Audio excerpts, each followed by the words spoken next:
आणि ते कुठं क्वेश्चन रिपीट होतं, क्वेश्चन रिपीट नाही होत, पण तुम्हाला कळतं की ती प्रश्न विचारायची खोली काय आहे, कशा पद्धतीने प्रश्न विचारले जातात, कुठल्या क्षेत्रावर विचारले जातात. आयटीचा आहे, आपण आयटीचा अभ्यास करतो करतो करतो करतो आयटी विचारतो, कॉम्प्युटर विचारतो, इन्फॉर्मेशन सायन्स विचारतो, लायब्ररी सायन्स बेसिक्सची क्लासिफिकेशन, कॅटलॉगिंग, जे लायब्ररी सायन्स बेसिक आहे तेच विसरून जातो आपण. आणि आयटीचा अभ्यास करतो, विचारले परीक्षेला बेसिकच तेच येते आपल्याला. आपलं बेसिक फक्त पाहिजे. आपण लायब्ररी म्हणजे क्लासिफिकेशन, कॅटलॉगिंग, सीसीसी, एसआर2 काय सगळं माहिती पाहिजे आपल्याला. सगळं त्याच्यामध्ये डीपली आपण शिकलं पाहिजे, डीप मध्ये घुसलं पाहिजे. डॉक्युमेंटेशन मध्ये काय, त्याच्यामध्ये काय केलं जातंय, कसं केलं जातंय, नेमकं काय आहे, इन्फॉर्मेशन सायन्स काय, लायब्ररी सायन्स काय, ह्या ज्या बेसिक गोष्टी त्या आपल्या पक्क्या पाहिजे. तेच नसतं आणि आपण आयटीचा अभ्यास करायला जातो, आयटी विचारत लायब्ररी सायन्स विचारत, आणि ज्या वेळेला आपण लायब्ररी सायन्स करतो त्यावेळेला आयटी विचारतो. प्रश्न आहे. त्यामुळे दोन्ही पण पक्क पाहिजे, लायब्ररी सायन्स बी पाहिजे, इन्फॉर्मेशन सायन्स पाहिजे. कारण आपली डिग्री लायब्ररी आणि इन्फॉर्मेशन सायन्स अशी आहे, फक्त लायब्ररी सायन्स नाही. त्यामुळे दोन्हीवर पण आपली कमांड पाहिजे, लायब्ररी आणि इन्फॉर्मेशन सायन्स.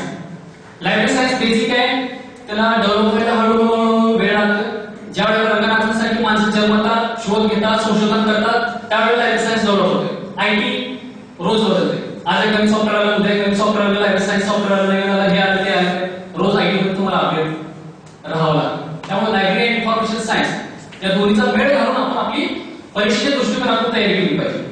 त्यामुळे बॅक क्वेश्चन सोडवण्याचा फायदा काय होतो की आपला कॉन्फिडन्स वाढतो, किंवा कशा पद्धतीने प्रश्न विचारले जातात, कुठले विचारले जातात याचा फायदा होतो. आणि माझ्या माहितीप्रमाणे, माझ्या अभ्यासानुसार, माझ्या अनुभवानुसार मी तुम्हाला असं सांगेन की 10 ते 15% तर प्रश्न फिक्स पडतात, म्हणजे पडतात, पडलंच पाहिजे. दुसरं विचारते काय, विचारू बाउंड्री फिक्स आहे माझी. विचार खेळतोस काय, हे बाउंड्रीच्या बाहेर गेला जातच नाही. ठरवा बाउंड्रीच्या बाहेर खेळवा ना, तुम्ही खेळू नका, त्यांना खेळवा. आपला अभ्यास होता पक्का पाहिजे ना, बस त्यांना बाउंड्री खेळवा. एका एक्झाम मध्ये क्लिअर म्हणजे क्लिअर, नो वेट, त्यांना वेट करायला बस. त्यामध्ये याचा फायदा होतो. प्रश्नामध्ये का बघा, पहा, सोडवा, कंटिन्यू. आणि एकदा सोडवलं झालं ठेवून दिला तर गट्टा मारून ठेवा असं नाही. एकदा सोडवलं की आन्सर ते प्रश्नपत्रिका मानून नका ठेवू, कंटिन्यूअसली तुम्ही वाचा, काय सोडवलं आन्सर, काय सोडवलं, याचा आन्सर करेक्ट आहे का, व्हेरीफाय करा. सोडवले तर बरोबर सोडवले का चेक करा. तुम्ही सोडवले म्हणजे काय, तुम्ही फार शहाणे आहे तर तुम्ही सोडवलं उत्तर करेक्ट म्हणजे करेक्ट. युजीसीने सांगितलं कीवर्ड म्हणजे ते काय, फायनल म्हणजे फायनल असं नसतं. इंटरनेटवर जा, ऑथेंटिक सोर्स पहा, रेफरन्स सोर्स पहा, ते करेक्ट आन्सर आहे याचा शोध घ्या, त्याच्यातून तुमचा अभ्यास होतो. किंवा अमुक संकल्पना आहे, त्याचं आन्सर हे सांगितलंय, एला टिक मार्क केलं, मागचं बघितलं, हे सांगितलं, बी सांगितलं, पुढचं plain cut cut cut cut cut झालं, पेपर सोडव. आणि नाही बाबा, मनाने सोडवा, जे सोडून द्या, अभ्यास करा, त्या युट्यूबवरचा शोध घ्या, माहिती कलेक्ट करा, ऑथेंटिक सोर्स काय बघा, चेक करा, व्हेरीफाय करा, मग त्याला टिक मार्क करा. आणि कसं काम केलं टिक मार्क, त्याचं एक्सप्लेनेशन घ्या.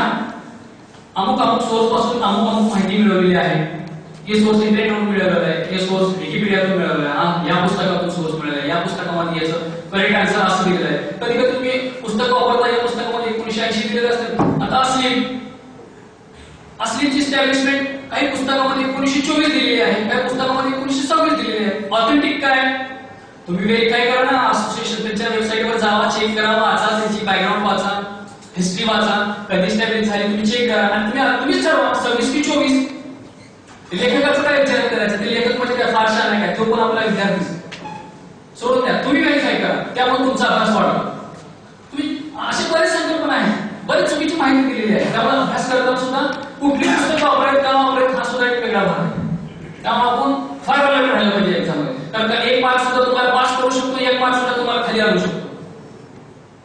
एक मार्क तुमचे स्कोर करू शकतो, एक मार्क तुम्हाला या म्हणजे कॉम्पिटिशन मध्ये सुद्धा बाहेर करू शकतो. एक प्रश्न 2 मार्क तुम्हाला जिंकू पण शकते, हरू पण शकते. म्हणजे जसं 20-20 एक बॉल 6 रन मारला, 6 मॅच जिंकली, आउट केले मॅच. अशी एक म्हणजे या तयारी आपली पण एक 20-20 आहे. तयारी कशी करायची, मजबूतच तयारी पाहिजे. जिंकायचं म्हणजे जिंकायचं. Current issues of allied journals. आपल्या लायब्ररी सायन्स मध्ये आज बरीच जर्नल्स इलेक्ट्रॉनिक स्वरूपामध्ये इंटरनेटवरती उपलब्ध आहेत. आणि फक्त आपण पुस्तकं वापरून किंवा इग्नो, वायसीबी यांचा पोस्ट मॉड्यूल अभ्यास करून ही परीक्षा क्रॅक नाही करते. आपल्याला करंट नॉलेज असलंच पाहिजे. आणि ते करंट नॉलेज मिळवण्याचे एक उत्तम सोर्स म्हणजे ही जर्नल्स आहेत. लायब्ररी सायन्स मध्ये बरेच जर्नल्स पब्लिश होते. एचडॉक असेल, MS of library information studies असेल, लिव्हिज असेल, Malaysian journal of library information science असेल, Pakistan journal of library information science असेल, डेसिलॉग असेल, बरेच जर्नल्स आहेत जी ई स्वरूपामध्ये हजारो जर्नल तुम्हाला वेबसाईटवर मिळतील, ज्याचा फायदा आपण आपल्या या परीक्षेची तयारी करता करायचा. 20% प्रश्न करंट असतात. 20% प्रश्न जे तुम्ही कधी वाचलेले पण नसतील, बघितलेले पण नसतील, ऐकलेले नसतील. मग आता काय, त्यासाठी उत्तम मार्ग जर्नल वाचत राहिले. जुने जर्नल बघा, वाचा. करंट जर्नल पण बघा, वाचा. त्याचे नोट्स बनवा. त्याच्यामध्ये असलेले आर्टिकल्स टिक मार्क करून त्याचे झेरॉक्स करून काढून ठेवा. किंवा ही माझ्या परीक्षेकरता लागणार बिब्लिओमॅट्रिक्स. कुठे मिळतंय? कुठे मिळतंय?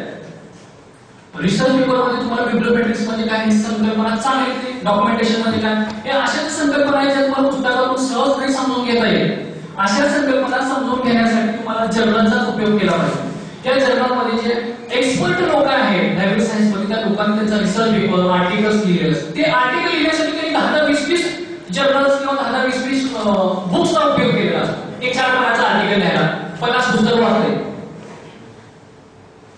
50 पुस्तकं तुम्ही एका आर्टिकल मध्ये वाचता. म्हणजे तुम्हाला 50 पुस्तकं वाचायची गरज नाही हे सांगायचं मला. एका आर्टिकल मधून तुम्ही 50 पुस्तकं, 50 जर्नल्स, 10-20 जर्नल्स तुम्ही एका आर्टिकल मधून पाहू शकता. म्हणजे इतके इम्पॉर्टंट हे जर्नल्स आहेत, त्याचा उपयोग आपण आपल्या अभ्यासाकरता केला पाहिजे. आणि आपल्याला मला सांगायची गरज नाही, आपण सगळे लायब्ररी प्रोफेशनल आहोत. हे माहितीचं प्राथमिक स्रोत आहे ज्यातून संशोधनात माहिती मिळते. आपण सगळे लायब्ररी आहोत ही सांगायची गरज नाहीये. पण मला फक्त इतकं एवढं नमूद करायचं की आपण आपल्या अभ्यासामध्ये जर्नलचा सुद्धा समावेश केला पाहिजे. कारण 20% मार्क्स आपले याच्यावर डिपेंड आहे. 20% म्हणजे 20% ते आणि बॅक व्हॉल्यूमचे 10%, 30% मार्क्स इथे आपले पक्के झाले. पक्के झाले ते झाले, त्याला पण हारच नाही होऊ शकत आपल्याला. युजी सुद्धा नाही, कारण का बाउंड्री मारली आपण.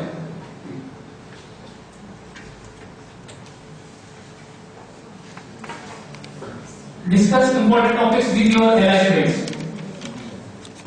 आपण जो अभ्यास करतो तो आपल्याला कितपत समजला आहे? जो समजलेला भाग नाहीये तो आपण आपल्या मित्राशी डिस्कस केला पाहिजे, तो त्याच्याशी चर्चा केला पाहिजे, तो समजला पाहिजे. आम्ही काय करतो, सर ज्या वेळेला बोलायचं त्यावेळेला आमची चर्चा हेच असायची. सर असा प्रश्न पडेल, तसा प्रश्न पडेल, याचं उत्तर असं असेल पण कसं, याची डेफिनेशन ही चांगली आहे पण कसं. आमची चर्चा तेच. तुम्ही काय डोक्यात कुठले सूत्र तेच असलं पाहिजे, दुसरं काही नाही. तेच वेळ लागले वेळ असं लोकांनी म्हणायला पाहिजे आपल्याला. आणि ती वेळ आपण वेळच शहाणा बोलून दाखवायला पाहिजे, म्हणजे क्रॅक करून दाखवायला पाहिजे. एक्झाम कुठला आहे आपण काय म्हणतो, ध्यास घेतल्याशिवाय कुठलीही गोष्ट होत नाही. आता पाटील मॅडम, जेव्हा मी गायडन्ससाठी पाटील मॅडमकडे जातो, त्यांचे अनुभव ऐकायचो, त्याच्यावर मार्गदर्शन घ्यायचो. पाटील मॅडम 8-8 तास अभ्यास करायचे स्वतःला बोलून. मॅडम म्हणायचं की तुम्ही गजरी व्हायला पाहिजे. गजरी म्हणजे काय, ज्याला आपला दुश्मन आहे ना त्याला विसरायला नाही पाहिजे. आपण आपल्या सगळ्या ह्याच्यावरती ते हे घेऊन घ्यायला पाहिजे, मला स्टेट परीक्षा पास व्हायची आणि ही मला क्रॅक करायची आहे.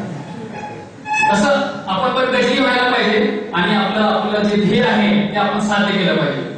आणि हे आपण जोपर्यंत डिस्कस करत नाही, डिस्कशन केल्याचा फायदा काय होतो की आपल्या मित्राला काहीतरी आपल्यापेक्षा जास्त माहित असतं, आपण शहाणा नसतो. कोणतरी आपल्यापेक्षा पुढचं शहाणा असतं, आपण स्वतःला शहाणा समजायचं नसते. वेळेवर परीक्षा द्यायची असते, त्याच्याकडे काहीतरी चांगली माहिती असते जी आपल्याला माहिती असते, त्याच्याकडून ती माहिती मिळते. त्या युनिटवरती एखाद्या युनिटवरती आपण त्याची चर्चा करायला भेटते किंवा नॅशनल नॉलेज कमिशन काय आहे हे तुमच्या परीक्षेत नाहीये, सिलेबस मध्ये नाहीये, पण प्रश्न पडतात. असे 20 ते 30% प्रश्न पडतात जे तुमच्या सिलेबसवर नसते, तुम्ही वाचले नसते, ऐकले नसते तरी पण प्रश्न पडतील. त्यासाठी आता मी सांगितलं जर्नल तुम्ही वाचलं पाहिजे. मागच्या वेळेला काहीतरी बोललो काय विचारलं तो काय, परीक्षा झाल्यानंतर बघितलं बोललो काय, मग कळलं बाबा हे आहे असं. बरेच प्रश्न असतील की आपण ते वाचलेले नसतो, पण जेव्हा तुम्ही डिस्कशन करता आपल्या मित्रासोबत किंवा आपल्या फ्रेंड सोबत किंवा आपल्या एक्सपर्ट सोबत किंवा आपल्या ग्रुप सोबत कोणी असेल तर तुमचा या परीक्षेची तयारी करतो त्याची तुम्ही चर्चा करा, डिस्कशन करा. त्याच्याकडची माहिती तुम्हाला मिळेल आणि त्याला जी असलेली माहिती नसलेली माहिती तुम्ही घ्या, दोघांमध्ये शेअर करा, चर्चा करा. चर्चा केल्यानंतर काय फायदा होतो की तुमचा विषय पक्का होतो. ते लिहित बसायची वाचत तुम्ही वाचताय लिहिताय लिहिताय तुमच्या बरोबर बोलायचं, त्याची चर्चा करा. आपला काय अभ्यास झाला, कितपर्यंत झाला, कुठपर्यंत झाला, अजून आपल्याला किती खोलामध्ये जायचं आहे याची चर्चा सतत व्हायला पाहिजे. चर्चेतून विषय पक्का होतो. आपण जोपर्यंत चर्चा करत नाही तोपर्यंत आपल्या कुठेतरी मेंदूमध्ये, आपल्या माइंडमध्ये कुठेतरी ते साठवले जाते आणि ते लगेच विसरून जाते. आपण जेव्हा चर्चा करतो ते जास्त रेकॉर्डिंग होते, जास्त वेळ रेकॉर्डिंग होते आणि ज्या वेळेला आपण आपल्याला पाहिजे तेव्हा ते रिट्रूव्ह पण करता येईल. फक्त इन्फॉर्मेशन काय म्हणतात इनपुट करून उपयोग नाही, ती वेळ रिट्रूव्ह पण करता येईल. पाहिजे लायब्ररीमध्ये पुस्तक आहे, लाख पुस्तक आहे, 10 लाख पुस्तक आहे, पण ते माहितीला पुस्तक मिळाल्यानंतर त्या लायब्ररीला घेऊन काय चाटायचं नाही आणि त्या लायब्ररीला घेऊन काय करायचं. आपल्या डोक्यात खरं म्हणून खरंय, पण ते त्या वेळेला योग्य वेळेला रिट्रूव्ह नाही करता येईल इन्फॉर्मेशन, तर ते आपल्या डोक्याला काय उपयोग म्हणजे आपण बुद्धच की म्हणजे असून सुद्धा आपल्याला मिळत नाही तर त्याला अर्थच नाहीये. जी इन्फॉर्मेशन आपण देतो ती त्या इन टाइम मध्ये रिट्रीव्ह करता आली पाहिजे, टेक्निक्स आपल्याला मिळवता आली पाहिजे, ते टेक्निक्स आपल्याला शिकता आली पाहिजे. ते टेक्निक्स आपल्याला म्हणजे यातून मिळतील. आपण तुम्ही चर्चा करा, चर्चेतून बरीच माहिती शेअर होते एकमेकांमध्ये. त्यामुळं डिस्कशन ही इम्पॉर्टंट आहे, डिस्कशन करा.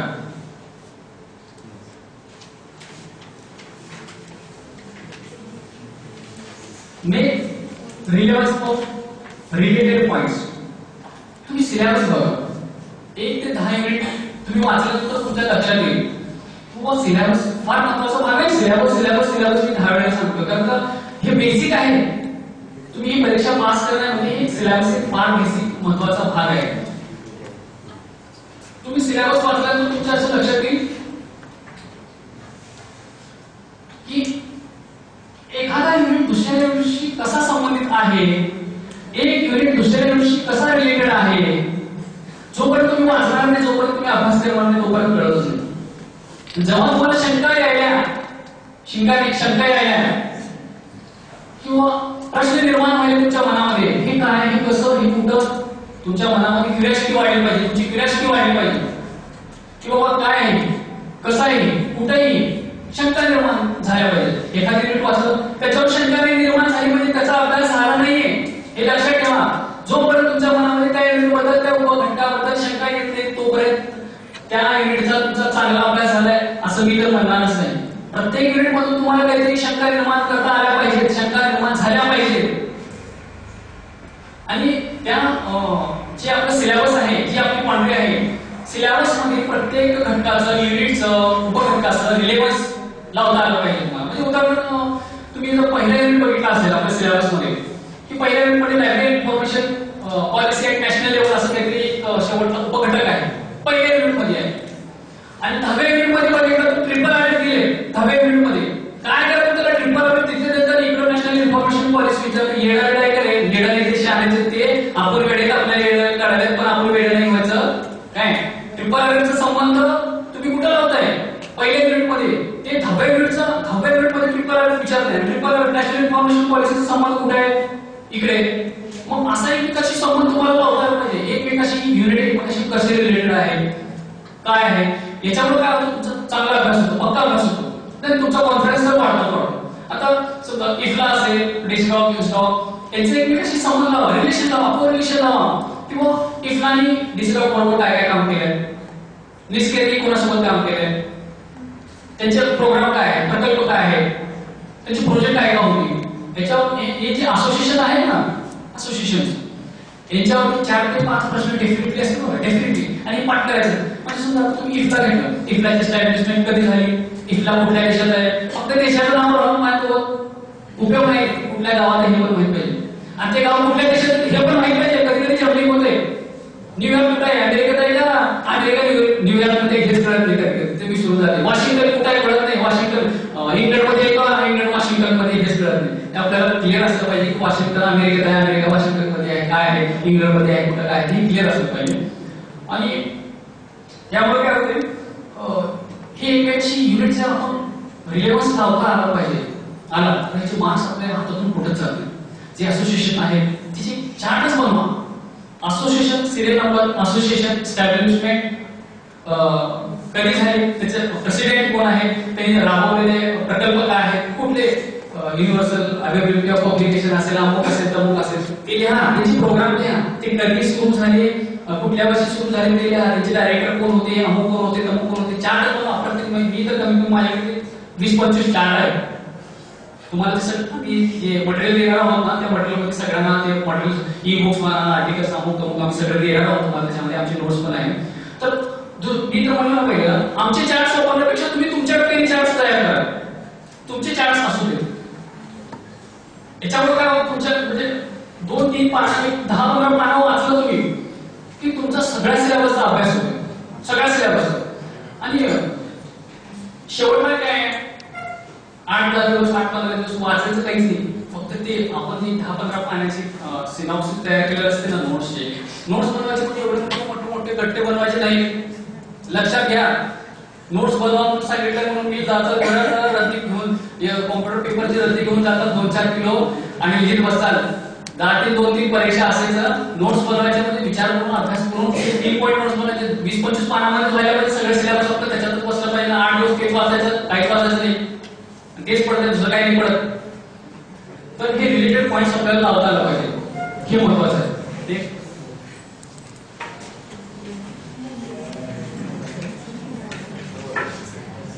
Participate in seminar, conference, workshop to update knowledge. फक्त एवढंच करून चालतंय का? आपल्याला ही परीक्षा क्रॅक होण्यासाठी पुस्तक वाचलं, जर्नल वाचलं, बँक व्हॉल्यूम क्वेश्चन पेपर सोडवले, टाइम टेबल बनवलं, अमुक केलं तमुक केलं. पण अजून काय करायचं? अजून काय करायचं म्हणजे अजून काय करायचं ते पण सांगतो. अजून काय करायचं? नॅशनल कॉन्फरन्स म्हणजे सेमिनार असतील, वर्कशॉप असतील, लायब्ररी सायन्सचे, जिथं जिथं आपल्याला शक्य होईल तिथं जा. तिथं जे विषय तज्ञ येतात, एक्सपर्ट लोक येतात, त्यांचे जे लेक्चर असतात ते फार महत्वाचे असतात. ते नवीन रिसेंट ट्रेंड्सवर जे काही लायब्ररी सायन्समध्ये नवीन शोध, संशोधन या गोष्टीवरती ते तुम्हाला माहिती देत असतात. याचा फायदा तुमच्या परीक्षेकरता नक्कीच होतो. नक्की म्हणजे डेफिनेटली 10-15 मार्क्स तुमचे फिक्स मिळाले. 30%, 50% तर तुम्हाला इथपर्यंत मिळवून दिलं होतं. त्याच्यामध्ये प्रोसिडिंग प्रकाश पब्लिश होते. त्या प्रोसिडिंग मध्ये एक्सपर्ट लोकांनी लिहिलेले आर्टिकल्स असतील, रिसर्च पेपर असतील, या आर्टिकल्सचा फायदा तुम्हाला तुमच्या टिक मार्क डिजिटायझेशन तुमच्या सिलेबसला नाहीये पण प्रश्न पडताय, डेफिनेटली पडतंय म्हणजे पडतंय. नवीन नवीन संकल्पना अशा ह्या असं उचलायचे असते. टिक मार्क करा, त्याचा अभ्यास करा, पेपरचा आर्टिकलचा अभ्यास करा. जे काही नवीन नवीन संकल्पना आहे ते वाचून घ्या. कोण शोध लावलाय, संशोधन काय त्याचे पण नोट्स बनवा. रिसेंट ट्रेंड मध्ये तुम्हाला उपयोगाला येईल. कारण जे प्रोसिडिंग आहे ते फार महत्वाचं आहे. फक्त जर्नल पुस्तकं वापरून हे सुद्धा मटेरियल तुम्ही वापरा. प्रोसिडिंग जे कॉन्फरन्स वर्कशॉप मध्ये दिलं जातं, सेमिनार मध्ये दिलं जातं, ते फार महत्वाचं असतं. एक्सपर्ट लोकांनी लिहिलेलं असते. त्यांचे जे नॉलेज आहे ते लोकांनी तिथे बसलेलं असते. एखादा पेपर आर्टिकल लिहायचा म्हणजे तू काय असंच लिहितोय का? नाही. लिहिणारा माणूस जो एक्सपर्ट असतो तो एक 8-10 पुस्तकं, 8-10 जर्नल, 8-10 पेपर वाचतो, अभ्यास करतो, अंडरस्टँड करतो, मग त्या पेपरवर त्याची मतं लिहितो. किती सोपं झालं आपल्याला. 10 पुस्तक वाचायची गरज नाही, 10 जर्नल बघायची गरज नाही, काही करायची गरज नाही. फक्त ते दिलेलं आर्टिकल घ्यायचंय, वाचायचं आहे, त्याच्यातले जे महत्वाचे मुद्दे ते अंडरलाईन करून आपल्याला नोट्स तयार करायचे. दुसरं काही सोपं आहे. आणि डेफिनेटली प्रश्न पडतोय ते आपण दुसऱ्याला माहित असते, आपल्याला माहित असते, आपण सोडतो. हेच आपल्याला फायदा होतो. चर्चासत्रामध्ये सहभागी होणं फार गरजेचं आहे. आपलं नॉलेज अपडेट राहते. याच्यातून चर्चासत्रातून फायदा काय? जे जे लोक म्हणजे आपले मित्र मैत्रिणी आहेत एकत्र भेटता येते. दुसरी गोष्ट आपल्याला एकमेकांबद्दल तयारीबद्दल चर्चा करता येते. एकमेकाचं नॉलेज आपल्याला शेअर करता येते. आणि आपल्याला काही गरज पडली कधी त्यांची मदत घ्यायची तर आपण त्यांची मदत घेऊ शकतो. एक्सपर्ट लोकांचं आपल्याला लेक्चर ऐकायला येतं. नवीन नवीन आपल्या ओळखी वाढतात, आपले नेटवर्क वाढतात आणि त्या प्रोसिडिंगचा आपल्या अभ्यासासाठी फार फायदा होतो. आणि दुसरी गोष्ट म्हणजे सगळ्यात महत्वाची गोष्ट म्हणजे हे सगळं मिळून नवीन सर्टिफिकेट तर मिळते.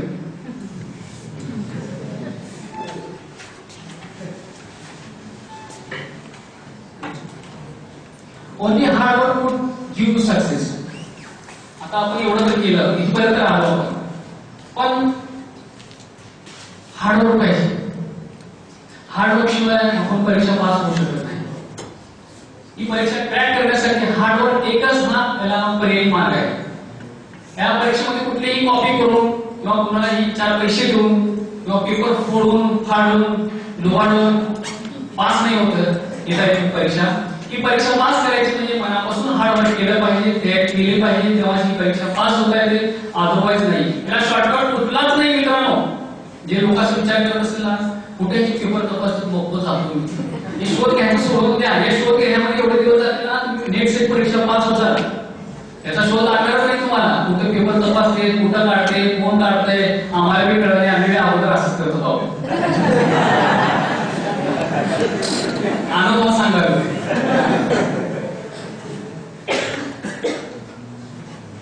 Your practice and revision is more important for clearing SET NET examination. चित्र बघा. चित्र बघा. Your practice and revision is more important for clearing SET NET exam. आपण फॉर्म भरतो, अभ्यास करतो, परीक्षेला जातो, रिझल्ट येतं निगेटिव्ह. नेक्स्ट आहे परीक्षा फॉर्म भरायचं, एक्झामला जायचं, अभ्यास करायचं, रिझल्ट निगेटिव्ह. मग कुठेतरी आपण मग बोट वटवायला सुरू करतो. ही जी UGC घ्यायला अगोदर डिस्क्रिप्टिव्ह चालू होतं ना आता ऑब्जेक्टिव्ह केलंय. अगोदरच बरं होतं मग आता ऑब्जेक्टिव्ह डिस्क्रिप्टिव्ह झालं. अगोदरच ऑब्जेक्टिव्ह चालू होतं आता डिस्क्रिप्टिव्ह केलं. एक मिनिट ठेवत नाही. कधी 2 तास करते कधी 1 तास करते काय तेच नाही. दुसऱ्याकडे बोट टाकण्यापेक्षा स्वतःकडे बोट टाकून घ्या की आपण कुठं कमी पडतो. दुसऱ्याकडे टाका UGCकडे टाका बोट टाकून त्याचं काही नुकसान नाही होणार. नुकसान तुमचं होणार आहे. प्रत्येक वेळेला आपण नाराज नाही व्हायचं. आपण अभ्यास केला हे मान्य आपल्याला. आपण आपलं कुठेतरी बॅकलॅग असेल आता आपलं यश थोडं दूर असेल आपण तिथपर्यंत पोहोचलं नाही असं आपल्या मनाची समजून आपणच करायचं. दुसऱ्याला सांगायचं नाही देव मला काढ माझी समजूत काढ जरा मी क्लिअर झाले. आपण आपली समजूत काढायची माझं यश अजून जरा थोडं पुढं आहे. अजून मला 4 पावलं चालायचे आहे. मी काय म्हणते 4 पावलं अजून मी चालत नाही की यश मिळवण्यासाठी आता जवळ आहे आता जवळ आले जवळ आले जवळ आले. आपण म्हणतो ना कधीतरी गावात गाडी क्रॉस करताना फार थकून जातो फार थकून जातो. कधी येते 50 किलोमीटर गाडी आपली जाते पण 2 किलोमीटर आहे की कधी येते कधी तसं यश पण तसं आहे. जवळ असते पण लवकर येते जवळ असते पण लवकर येते. ते काय म्हणते सबर फल बेटा होत आहे ना तसं जवळच असते फक्त ते आपल्याला पटकन असं उचलायचं असते आणि पटकन मिळून जाते. कसं मिळून जाते कळत नाही. आम्हाला तसंच झालं. याच्यातून मला असं सांगायचं की आपण परीक्षा द्यायचो अभ्यास करायचो रिझल्ट निगेटिव्ह लागेल ओके नो प्रॉब्लेम. परत अभ्यास करा परत एक्झाम फॉर्म भरा परत तयारी करा जोमाने या जोमाने परत एक्झाम द्या. रिझल्ट काय केला ना रिझल्ट विसरून द्या परत येते आणि प्रत्येक वेळेला रिक्वायरमेंट राहते क्लिअर होणार न होते मला म्हणायचं एक कॉन्फिडन्स निर्माण करायचा आपल्या ह्याच्यावर.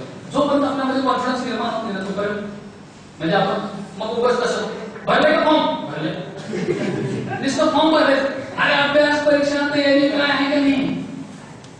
त्यामुळं निघू दे न निघू दे पण तयारी कसं आहे माहिती का जोपर्यंत काय तुम्ही म्हणतात ना जोपर्यंत मी हार मानली नाही त्याचा अर्थ असं होत नाही की मी हारलोय अजून लढतोय म्हणजे जिंकण्याची माझी आशा आहे म्हणजे मी जिंकणारच. म्हणजे हार मानून मी बसलो नाही. तलवार ठेवली नाही अजून काही हातात तलवार आहे भले मरून ते हातात तरी तलवार आहे. ते आपण कंटिन्युअसली ही तयारी केली पाहिजे मनापासून तयारी केली पाहिजे. तुम्ही वाजवत राहा कधीतरी सुरू तुम्हाला नक्की मिळेल. म्हणजे तुम्ही तयारी करत राहा अभ्यास करत राहा यश नक्की तुम्हाला कधी ना कधी डेफिनेटली मिळेल. मला एवढं सांगायचं की माझ्या सोबत काही दिवस झाला 2 वर्ष झाले 4 वर्ष झाले लोक हसायला मला कधी पास होतच म्हणून त्याला सोबत नाही गेल्यास बस म्हणा उभं काय तू पास होत नाही पास होत आम्हाला पण असं म्हणत होते काय रे किती वर्ष झालं बस कर महाराजाला सुद्धा डोक्यावरची केस महाराज कधी निघतो सर. आम्ही लोकांचा चिरवत होते आम्हाला पण आम्ही पण निग्लेक्ट करायचो पण तयारी करायची त्यातून कधी ना कधी यश मिळतो. मला एवढं म्हणायचं की तुम्ही तयारी करा जोमाने करत राहा यश तुम्हाला नक्की मिळेल.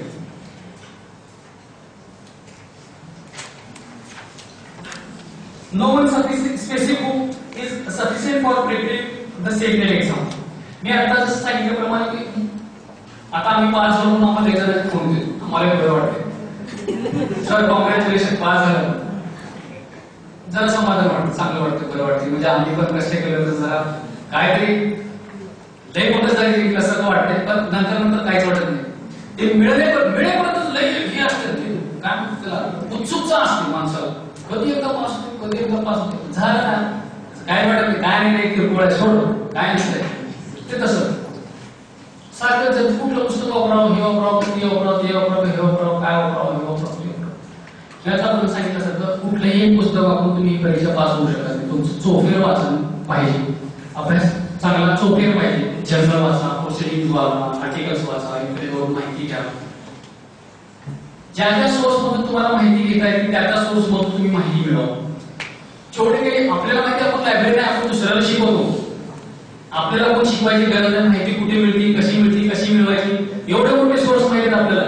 हे लोकांनी सांगायची गरज नाही आपल्याला. आपल्याला माहिती आपण लोकांना शिकवतो. त्यामुळे आपल्या तुम्हाला बरेच सोर्सेस माहिती आहेत माहिती मिळवण्याचे.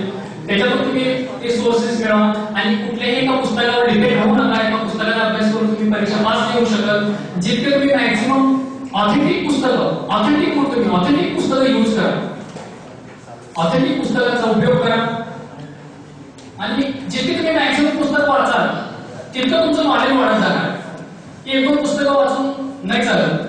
जितकी मॅक्सिमम पुस्तकं तुम्हाला खरेदी करता येतात खरेदी करा, लायब्ररीत घेता येतात घ्या, मित्रांकडून घेता येतात घ्या. मॅक्सिमम पुस्तकं वाचा, त्यातून तुमचं नॉलेज वाढेल आणि ते नॉलेज अपडेट राहील. एक दोन पुस्तकं वाचून ही कॉम्पिटिटिव्ह एक्झाम क्रॅक नाही करता येईल. तुमच्याकडे चांगला ग्रंथसंग्रह नेट सेट करिता असलेला असलाच पाहिजे. चांगली पुस्तकं तुमच्याकडे असले पाहिजे. एखादा दुसरं जर्नल तुम्ही सबस्क्रिप्शन करा, न्यूज लेटर वाचा. इफ्लाचे न्यूज लेटर असतात, डिस्टॉक न्यूज लेटर असतात. नवीन माहिती, नवीन प्रोग्राम त्यांचे काय आहेत हे वाचा, प्रोसिडिंग वाचा. पुस्तक वाचून आपल्याला ही एक्झाम क्रॅक नाही करता येत. त्यामुळे एखादं दुसरं पुस्तक वाचून, मला हेच म्हणायचं की एखादं दुसरं पुस्तक वाचून तुम्ही ही परीक्षा पास नाही करता येत. आणि त्यासाठी मी तुम्हाला सोर्सेस सांगितलेले आहेत. इंटरनेट असेल, प्रोसिडिंग असेल, ई जर्नल्स असतील, बुक्स असतील, या मित्राशी चर्चा म्हणा, हे सगळे सोर्सेस मी तुम्हाला सांगितले. कुठून कशी माहिती कलेक्ट करायची, काय करायचं, कसं करायचं. की एखाद्या पुस्तकावर तुम्ही डिपेंड राहू नका. आणि जी पुस्तकं वाचतात ती ऑथेंटिक आहेत का ती पहा पहिली. कारण का मार्केटमध्ये आज फार कचरा पुस्तकं येते. काही कोण लिहिलेलं पुस्तक लिहिले, कोण लिहिलेलं पुस्तक लिहिले, लेटशीट पास झाली लिहिली पुस्तक, लेटशीट झाली लिहिली पुस्तक. पहिला अभ्यास करा स्वतः, समजावून तर घ्या. त्याला समजलं नसतं, इकडचं थोडं उचलतंय, तिकडचं थोडं उचलतंय, इकडचं घेतंय, तिकडचं घेतंय, पीएचडी कुमार घे, हे घे, ते घे, झालं पुस्तक तयार, उघडलं. पण त्याला माहिती असते कुठल्या पारावर काय, कुठं कॉपी पेस्ट काय केलं, कशाला बरीच पुस्तकं माझे डिपॉझिट गटा बांधून ठेवले. तुमच्या लक्षात येईल ज्यावेळेला तुम्ही अभ्यास करा, टीम अभ्यास करा, की तुमच्या लक्षात येईल आता मी पुस्तक चुकून दिले, कॉपी करून दिले, हिटलं उचलले, उचलले केले, ऑथर घेऊन त्या बांधून त्याला पुस्तक. ऑथेंटिक पुस्तकांचा यूज करा. Use technology for study. आज आपण माहिती तंत्रज्ञानाच्या जगामध्ये वावरतो. आज माहिती तंत्रज्ञानाच्या जगामध्ये आपण राहतो आणि माहिती तंत्रज्ञान आपल्या सोबत आहे. तर या माहिती तंत्रज्ञानाचा उपयोग आपण आपल्या परीक्षेसाठी, या नेक्स्ट परीक्षा क्रॅक करण्यासाठी आपण करू शकतो. याचा विचार आपण कधी करतच नाही. आपल्या प्रत्येकाकडे मोबाईल आहे, फक्त आपण इन्कमिंग आणि आउटगोइंग साठी त्याचा उपयोग करतो. चांगले मोबाईल आहे, आपण फक्त फोटो काढतो, व्हिडिओ करतो, डाउनलोड करतो, हे करतो, पिक्चरचे गाणी, अमुक व्हिडिओ हे सगळं असतं आपल्याला. आज चांगले मोबाईल सगळे वापरतात. असे काही फार महागडे 2-4 हजार चांगले मोबाईल. पण त्या मोबाईलचा उपयोग आपण आपल्या या सेटच्या परीक्षेची तयारी करता कशा पद्धतीने करून घेऊ शकतो. मोबाईल आहे, मोबाईल मध्ये आपण आपल्याच आवाजात रेकॉर्डिंग करायचं. वाचा रेकॉर्ड कर, वाचा रेकॉर्ड कर, वाचा रेकॉर्ड कर. 2-3 GB मध्ये किती डेटा बसेल त्याच्यामध्ये? 4 पुस्तकं बसतील. तुमच्या सुंदर आवाजामध्ये रेकॉर्ड केलेलं गाणं ऐकण्यापेक्षा नोट्स